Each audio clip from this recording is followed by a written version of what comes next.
Hello and welcome back to my YouTube channel. If you're new here, my name is Sarah and I lived in the USA for 1 year, and this here is a Q&A all about being an au pair, and this is part 2.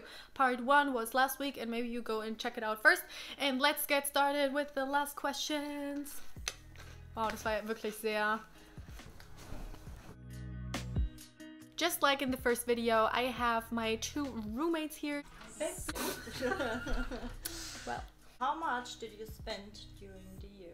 Well, I actually don't know anymore. It was really cool, my bank account. I can have a look if I find a screenshot. Boy, stop eating. How much money did you earn and how much did you spend? Were you able to save some money? Well, yes, I was able to save some money. I got $200 a week, so... and that for a year. But during COVID, like for a few weeks, I was able to get more money from my host family, which I really appreciate. I was able to save a lot of money since I was not able to travel at all, and I saved a lot of money in the beginning for traveling because I wanted to do my travel month in the end, and yeah, but my travel month did not happen. So you should check out my last video about returning back home to Germany. Recommendations. Any recommendations for someone who is really introvert but still wants to do it? I would say just be yourself. Fill out all the forms. You will find the host family which fits perfectly to you. Heiß hier drin oder nicht? Ja, ich habe gerade schon die Heizung runtergemacht. Süß, ey. I would still do it anyways because the families will be interested in you if you have good experience with kids. How did you learn English? Well, my English was good before I left Germany. I learned it through the school, obviously, but I learned the most through movies and reading in English before I went to America. And like obviously I learned the most when I spent my year over there because I was talking English every single day for hours and hours and hours. But I really like to watch my movies in English. Even if your English is not that well, watch it in English and do subtitles with your native language. Maybe try movies you already know. You will learn so much. Be confident enough to talk in English, and maybe have a look if you have a few friends who are like interested as well in English and that you're learning together, because talking is the best way to learn something, like a language, for example. How much money did you get from the agency? I did not get money from the agency at all. You will pay money for the agency, that they are like taking you in and helping you throughout the process, and when you're over there and with returning back and with taxes and with all of this stuff, you won't get money from them. You will get the money from the host family. So yeah. Did you like the period of time you spent in the USA? Long enough or too short? I really think this was the best period of time you could take or do. I watched a lot of au pair videos before I left, and to be honest, I saw a lot of videos about being 6 months in the USA, and to be honest, it takes a while that the kids are comfortable with you and you're comfortable with them and you're like comfortable with all this kind of stuff you're doing and you get to know and whatever. And after 6 months, you're really into a routine, you're really connected. It depends on the person, on the host family, whatever. After 4 months, you're really starting to be in a routine, but longer, yeah, I wouldn't do that. How did you get to know Kenzie? How to meet American people? Well, I got to know Kenzie through nannying. Is this even a word? I'm not sure about that. One of my host kids was friends with another kid, and Kenzie was babysitting this guy. So we met during swimming classes, and we saw each other like for a couple of weeks every single day because they had swimming classes every single day, and then we started to talk. Yeah, but in general, meeting American people, I'm not quite sure how you do it when you're with a boy or a girl, like you are in a relationship, how you want to deal with that. But there are apps like, for example, I'm not quite sure with Tinder, but I heard on Bumble, I'm not sure if we have this here in Germany as well, but you can check boxes where you say you want friends. Yes, for example, just girlfriends, and you can meet people through that as well. But other American people, like in your age, you can also meet through babysitting and apps and Instagram and yeah, going on parties and going out and the gym and like joining clubs. With COVID, I think it's even harder to do this. Just need to be open and go to them actually, because you need to keep in mind they are living there and they already have their life, they have their school, their work, whatever. And you are the new one, you want friends. Like they're not that they're like, oh yeah, let's be friends, whatever. I'm coming up to you because I want to be friends with you. Like, just keep that in mind. For example, if you're in your hometown and you're just living your life and you just see someone random, like, you won't go up to him because you already have your circle, your friend group, your family, whatever. What did you take away from your year experience mental-wise? There are a lot of things I learned. Be yourself.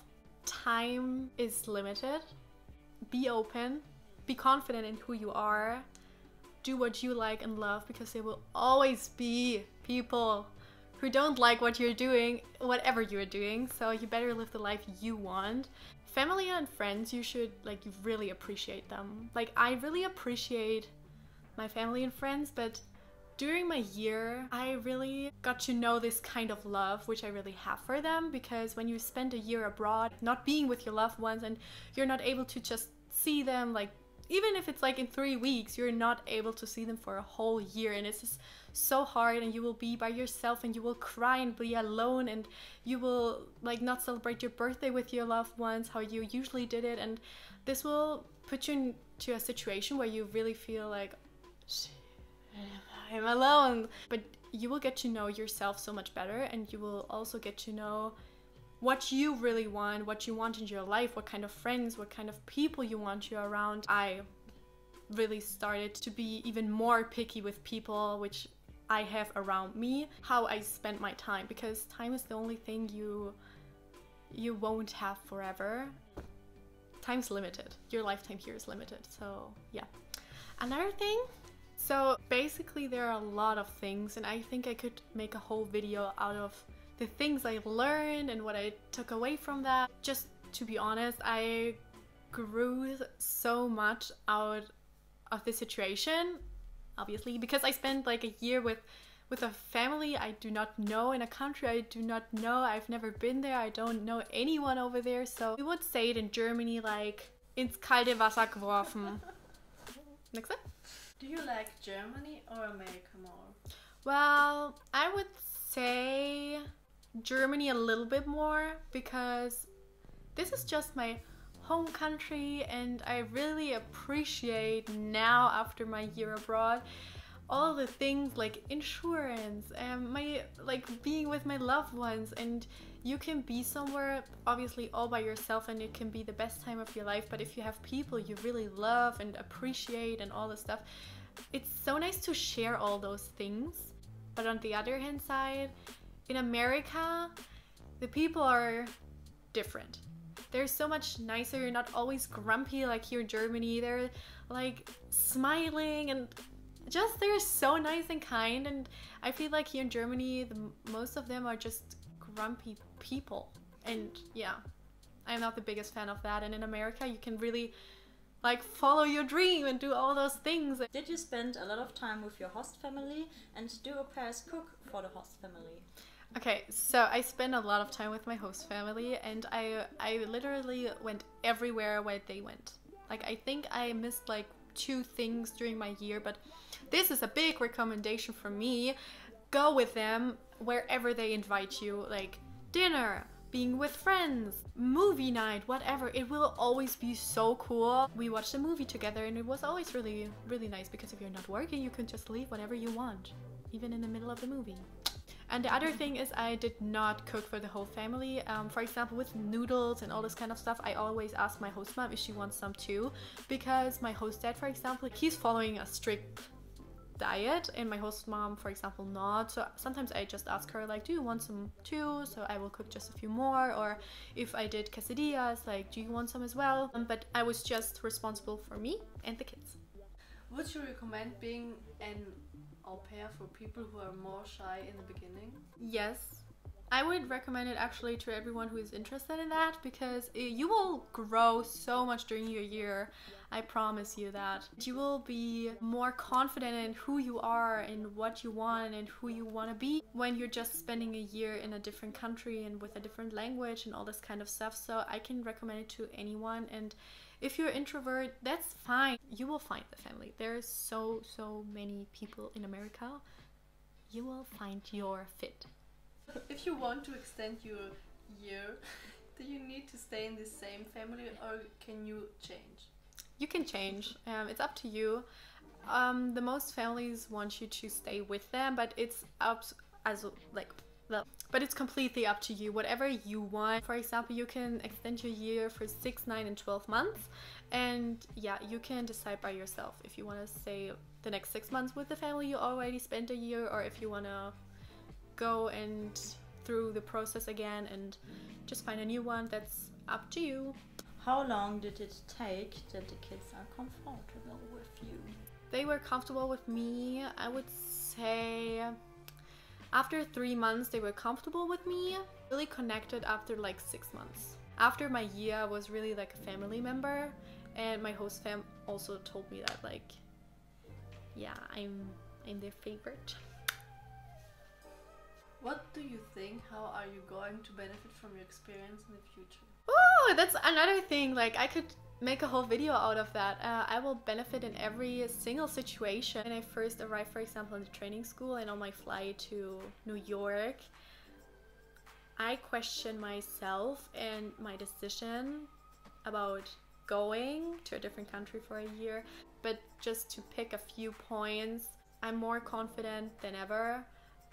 I'm more confident in like who I am talking in English. Like, I had a big issue talking in English in front of my friends. I like, for real, I also hated it like the first couple of months in America talking in English in front of my German friends, because I know I can talk with them in German. And German people, I would say, they're really judgy about your English and how you're talking. I remember that because we were in our garden summer 2 years ago, and then your host fam calls you and you tell me, I have to go behind the house because I don't like it to speak in English. Oh my god, yeah. I remember in front that. Of you.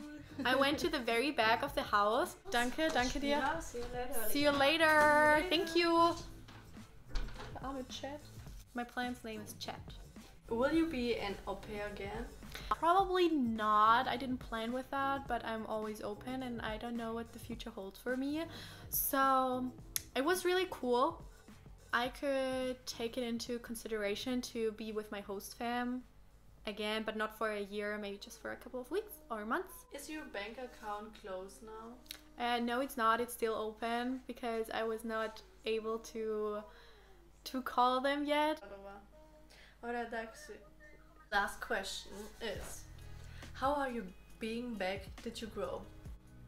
Yes, I did grow. I'm really good being back. Now I'm back for 3 months.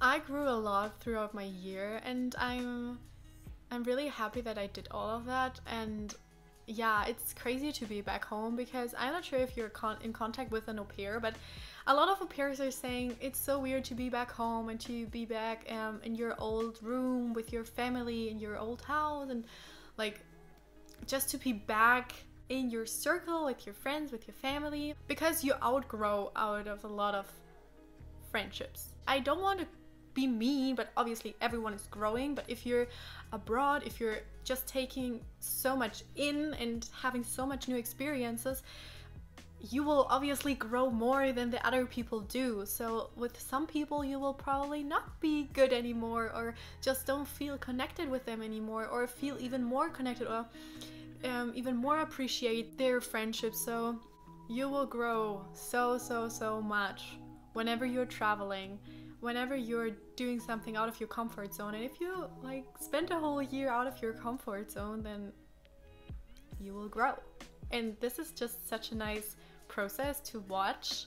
It's uncomfortable sometimes. Thank you guys so much for watching. I really appreciate it. If you could share this video, give it a big thumbs up and hit the subscribe button. And I hope you liked part 2 of the Q&A session about the whole experience for being an au pair and 1 year abroad. And I hope I was able to help you a little bit and with all your questions. And if you still have questions, comment it down below and I will answer them. See you next week!